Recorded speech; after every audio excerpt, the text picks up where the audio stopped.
Ave Maria. What a beautiful piece. Wouldn't you guys agree? Welcome, viewers. This is Windshear. I want to put that clip in the beginning because it happened at the end of this footage. I'd rather make you sit through 15 minutes to get to the climax. I just figured I'd get right there to it for you. Although there's one good clip right after that at the end. But this is one of those games that we all play for. And in my previous video, I mentioned that I play against some of the best players in the world. That's not on an everyday basis. But what I meant by that was I experience a lot of players that hunt me down for my dog tags. And I see some of the highest ranked knife players in the world coming after me. It's interesting to see that. Well, if you thought the last guy was good, let me introduce you to this gentleman. You're going to see his stats here in a moment, but I was kind of talking trash with him here in the beginning because I noticed he joined up. I'm not afraid to go head-to-head with him. As usual, he's using support. That's usually what good knife players do. That's him in the background right there. So I quickly discovered that I'm shooting at the wrong guy, and there he is, bunny hopping like they normally do. So I'm out of bullets. It's time to go mono. Let's see what the best man does. So step up and hope for the best. As I miss on that swipe, but get him on this one. And I was pretty excited about that. And that is him, JK Kills All, the #1 ranked American worldwide with 33,000 knife melee kills. Again, number 9 worldwide. That is pretty impressive. My hat's off to him. I congratulate him on that accomplishment because I know that is not easy. And I kind of am proud of this footage because he did not manage to knife me until about, I think, 14 minutes into this 45-minute long match, where he actually got me, and I'll show you that, slow it down. It's pretty interesting. I think he ended up getting my tags twice. But nonetheless, I always enjoy playing against good players. And that's what I'm talking about with the Jets, guys. I also mentioned that in my previous video, how I am a pilot in real life. It's not something I talk about a lot on my YouTube channel. It's not what I'm here to do. But the flight physics in this game, I'm sorry, are just not they're not realistic by any means. And I was mentioning how you can turn faster utilizing the afterburner, like the sprint perk, and you're turning on the jets. Again, I'm not an expert on Battlefield 3. I know almost nothing about the jets. But from what I understand, you can turn quicker with your sprint option, which is, again, counterintuitive of what actual jets fly. Even if that's not the case, as you can see the way those flankers fly around down slow. I mean, they basically turn into like a helicopter in terms of their speed and turn bank. And anyway, the flight physics are very unrealistic in this game, guys. Like, you cannot argue against that in this game. Going on to this gameplay here, as I mentioned before, this is one of those games where, and I nemesis this poor guy quite a bit. This is one of those games where you really... these are what you play for in this game. I really had a lot of fun playing with this game on this particular match. Again, Kaharg Island's not a map I play a lot on lately, but this symbolizes Battlefield 3 at its finest. And that being that you have a range of action going on. And I'll just tell you right now, this other enemy team, yes, you are about to see this. Yep, repair torch and move on to the tank.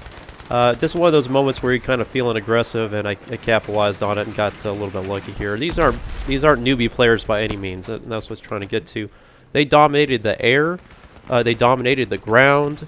In infantry combat, it was kind of hit and miss with them, but I think that was one of their weaknesses, which is where I combated them on the front lines. And that's right, combat efficiency, Metal. You saw it. But what I'm trying to symbolize here and show you in this footage is what you need to do. The all-around Battlefield 3 player needs to do. You got to be a threat, even though my personal weakness is aircraft. I'm not a good jet pilot. I'm not a good tanker, but I'm pretty good on the ground. But I'm kind of so in all of them. Again, that jack of all trades dog tag kind of symbolizes me. Right here again, if you pick up an enemy, don't be afraid to throw a lob a grenade when they're embanked or entrenched behind a wall like that. A lot of times they get lucky. I picked up a kill and a gun kill at the same time there as well. But what I'm trying to show you in this footage is me in all aspects of the match trying to at least keep the enemy team on the defensive on some aspects. Now I'm running Stingers because that allows me to address air threats since I'm not in vehicles. I'm hopping in vehicles anytime I can with my buddy here, repairing the tank, trying to keep him alive, hopping out of the tank, taking out his engineer threats, stuff like that, taking out this guy that's trying to shoot our tank. Obviously, we don't know where he's at. I'm more of an effective target for me to go after him while my buddy repairs his tank. I get back in here and move on. So you want to be able to balance your gameplay to meet the needs of the match. That's something I've always harped on in the past, and that's something we're looking for in our clan players. My clan is called One World Order. In the past, I've solicited your participation to join my clan, and I apologize to many of you because many of you took advantage of that opportunity and actually applied to our clan on Battlelog. Our abbreviation is OWO. It's not New World Order. Don't get it confused with that. It's just One World Order. There's nothing dark about it at all, so just check that at the door right now. It's just a name I came up with, trying to symbolize working together with everybody in unison. That's kind of how I came up with it. So that guy got my tags. Hats off to him. He only took about 7 or 8 tries for him to finally accomplish it.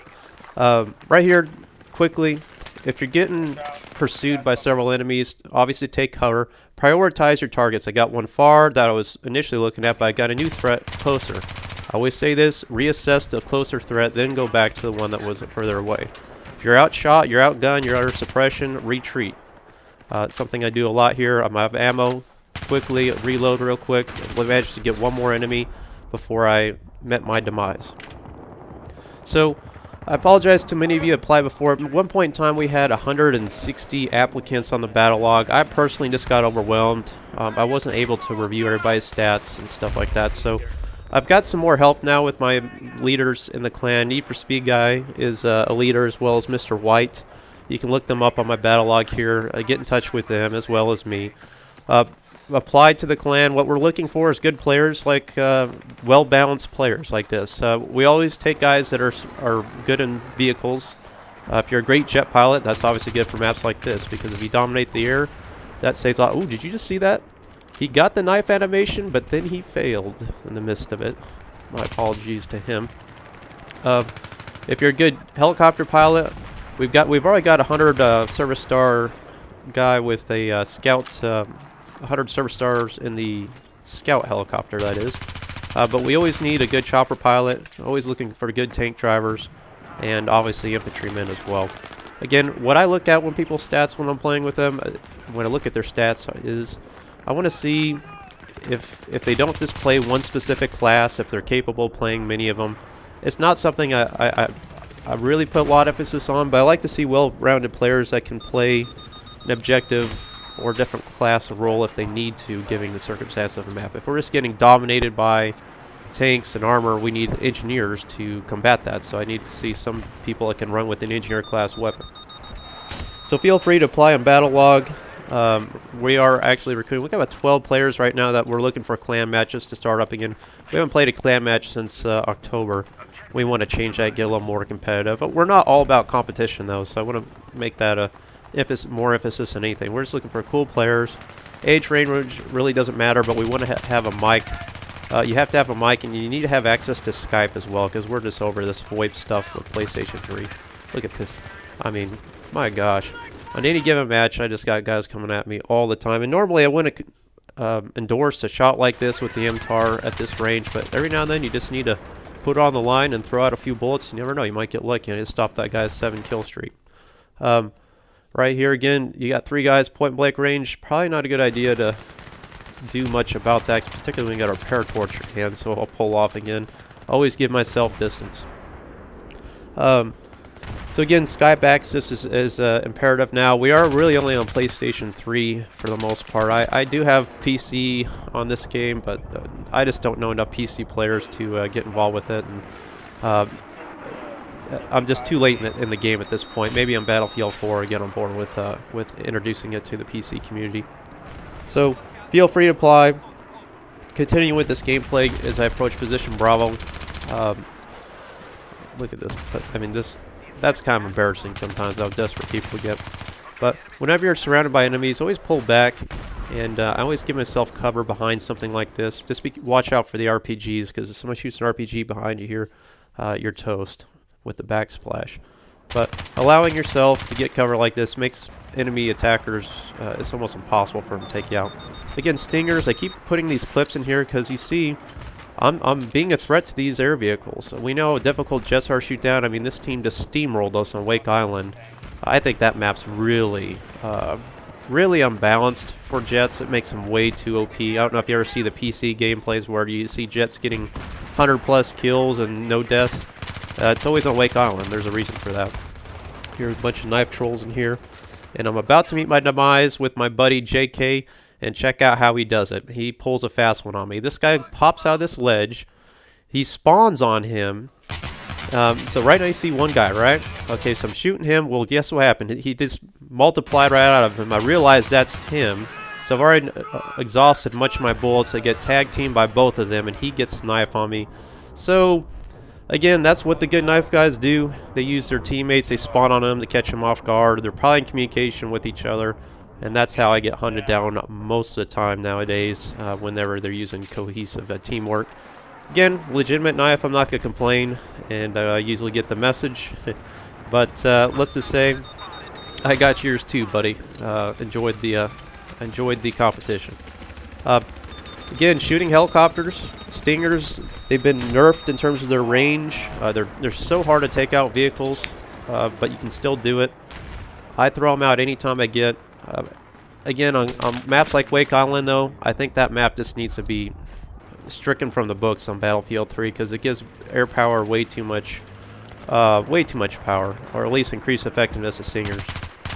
Now, right here, we'll break down this little scenario here. I took a gamble. That was a long-range shot for this gun. I failed. So now, obviously, anytime you're out in the open, you're out of bullets, you got to run for cover. Now I got a decision to make. This guy looks to me right at this instant, it looks like he's running from me, so I'm going to hunt him down. I'm going to make the decision to pursue him, but now look what happened. Unpredictability. He decided to turn around. Now I'm out in the open with my pants down, so I got to try to run around and quickly get behind that rock. Now I've noticed that there's another guy next to him, so now I've got to be the aggressor because I'm going to get pursued. So now I've got to use this rock to my cover as I flank around that rock, take him out. I know his buddy's still behind him there, so quickly do the reload, keeping the rock to my back, reassessing around. I'm taking fire and putting him down. Got a little bit lucky there, and then the tank takes me out right here, but I cut that out. So that's how you want to play those scenarios, keeping cover between you and the aggressor. MTAR, great for engagements like this at point-blank range. That M5K is a tough gun to take down. That's JK again. You'll trade kills with that guy a lot with that type of weapon. Again, here these scenarios is just another day at the office. Oh my gosh. Sometimes these maps or these matches just turn into knife troll matches where I've got, how many guys is this? 4 or 5 guys? Yeah. I mean, tough situation a lot of times for me out there, but that's the name of the game. But I enjoy the pursuit. And when I'm getting pursued, you'll see me a lot of times switch to a bigger weapon like this PKP. And I watch this guy. Do you see this move? I coined this a bait and switch. I acted like I didn't see him, so I ran away, turned my back to him, allowed him to pursue me, then I turned around, wait for him. I really didn't want to disclose that tactic, but if you're here this long, I figured I'd treat you guys with one of my ploys. The bait and switch. I act like I don't see you when I do, and then I'm waiting for you. When I'm getting to fire here, throw out some C4 here. Got the knife trolls coming at me one more time. Throw it out. Boom. You know, you guys seen this all day long. What's up, JK? He keeps trying to get those tags, but fortunately for him, I think he only got them twice on this game. I think I cut out the other one. Now, right here, I can't just be sitting around. Notice my mini-map. There's a guy behind me. You got to be able to multitask. Look around you. I've got guys all around me coming at this position. All your action on this map is between these 2 points, Bravo and Charlie. So it's all about maintaining these 2 objectives. By default, you should always have Alpha if you're on the American side. If you don't have Alpha, and I really tried to save that guy, but the hit detection was way off on this gun, or the spread was really high there on full auto. I should have been burst firing that more. But there's a quick 1,100 points. But if you don't have position Alpha and you're on the American side, you're doing something wrong. So you got to be on board with, by default, you should always have that objective. Don't ever go after Delta. That should, again, be by default their objective. All the action should be between these 2 objectives. That's why I love the map design of this game, and this map in particular. And here we are into that clip I introduced you with in the beginning, where the conclusion of the map is just incredible. Moments like this, I was just like, wow. You know, dropping a few guys here, destroying a tank, killing 2 guys with C4, about to take out the other tank, but in the meantime it's getting destroyed by air support, and you see those explosions. I think, golly, you know, I know Crysis 3's out, and I'm looking excited to play it a little bit, but then I think about moments like this, and I think, how can I ever get away from this game? It just never gets old, and it never ceases to amaze me when you get moments like this where you're just, you know, everything's going on around you. You have the team support aspect, vehicles and infantry and weapons, outsmarting your team. It's just incredible. And as we go here, look at this. You know, I've saved my buddy here from 2 guys trying to knife him. The tank's going down. Oh my gosh, I just almost euphoric in some senses with this game. Right here, look at this. This guy jumps over here to my flank, and you see this a lot. Bunny hopping. Guys are quick. When you got a guy that's quicker than you, you got to use your brain. I know he's coming for me. Throw out C4. And look at that. No quicker than he's out there to my left. He's behind me just about. I mean, that was close. So use your wits. Keep your wits about you. Play aggressively. Play your role. Play a multi-tasking role. As you see, I switched to support here to combat the more trollish type feel the game took in the last half of it when they realized they weren't going to win this game. So they resorted just to going for knives. Right here, look at this incredible kill. Look at that jet going out there. I mean, nice, just beautiful moment. Slow it down. And yes, it's trying to road kill me, but no, from the hip with the headshot. Shut it down for the win. Lots of fun, guys. Please like and subscribe to the video. Please apply to my clan, One World Order, on Battlelog. We'll be looking for you there. Hope to play with you soon.